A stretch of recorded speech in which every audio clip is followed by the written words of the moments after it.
शहर के सबसे प्रमुख नामों में से एक हैं जिन्होंने देश में राजनीतिक रूप से पहचान बनाई है। ये इतने दिग्गज नेता के होने के बावजूद भी लगातार लंबे समय से शिकायतें आ रही थी और वो भी कुछ नहीं कर पा रहे थे। क्या राजनीतिक रूप से कहीं ना कहीं वो जो सामने आ रहा है कि कटे हाथ के ठाकुर जैसी भूमिकाएं एक बार बार सामने आ रही हैं, आप किस तरह से देखते हैं इसको?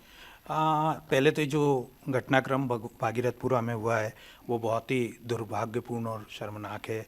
दूसरा ये कि उसके बाद जो जिस तरह की राजनीति हो रही है वो भी बहुत शर्मनाक है।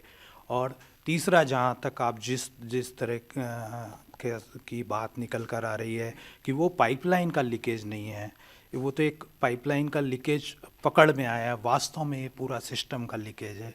हमारा सिस्टम, हमारा तंत्र कहीं ना कहीं जो है वो सड़ गल गया है। और जैसा कि अभी हमारे पूर्ववर्ती साथियों ने कहा कि और भी पूरे शहर से इस तरह की शिकायतें आ रही हैं। दरअसल इंदौर का जो भौगोलिक स्थिति है उसमें हम आदरणीय सतीश दादा बेटे, ऐसी स्थिति है कि हमारे जो इंदौर में कभी स्वच्छ पानी नदियों में बहा करता था और वो धीरे धीरे नालों में तब्दील हो गई। और इंदौर का एक बड़ा हिस्सा ऐसा है जहाँ इसके पास से जो है वो नाला गुजरता है और उनके आसपास जो है बस्तियाँ बस गई हैं और उन बस्तियों के विकास के लिए जो है कोई ध्यान दिया नहीं गया, उस तरह की कार्य योजना बनी नहीं है। और आज उसका एक जो है ये बड़ा जो है दुर्भाग्य हमारे सामने आ गया, बड़ी लापरवाही सामने आ गई कि भागीरथपुरा बस्ती में जो है लोग पीने के पानी से, देखिए विश्वास टूटने का काम है। आज मेरे घर में नल से पानी आ रहा है तो मैं बहुत भरोसे के साथ उस पानी को पी रहा हूँ, मैं उस पर अविश्वास नहीं कर रहा हूँ कि इस पानी को पी के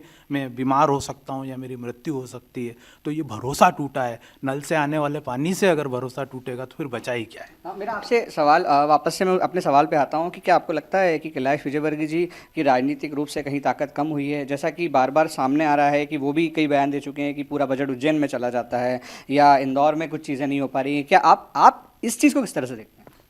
नहीं, ऐसा जैसे राजनीतिक रूप से ये कहना कि उनकी ताकत कमज़ोर हो गई है तो नहीं मान सकते। आप प्रदेश के पावरफुल मंत्री हैं, देश में आपको जाना जाता है, आपके कहे की सुनवाई भी होती है, लेकिन वो जब खुद ही कई बार मतलब चाहते तो करवा सकते हैं। और जैसे मेरे साथियों ने कहा कि महापौर जी ने खुद स्वीकार कर लिया कि अधिकारी नहीं सुन रहे हैं।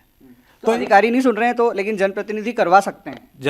जनप्रतिनिधि करवा सकते हैं। मैंने जैसे कहा ना कि तंत्र, जब कोई सिस्टम फेल हो रहा है तो उसके लिए टॉप टू बॉटम सब जिम्मेदार हो जाते हैं। आपके राज्य की खबरें, आपके शहर की खबरें सबसे पहले जानने के लिए देखते रहें अमर उजाला। चैनल को सब्सक्राइब जरूर कर लें और पाएं हर अपडेट।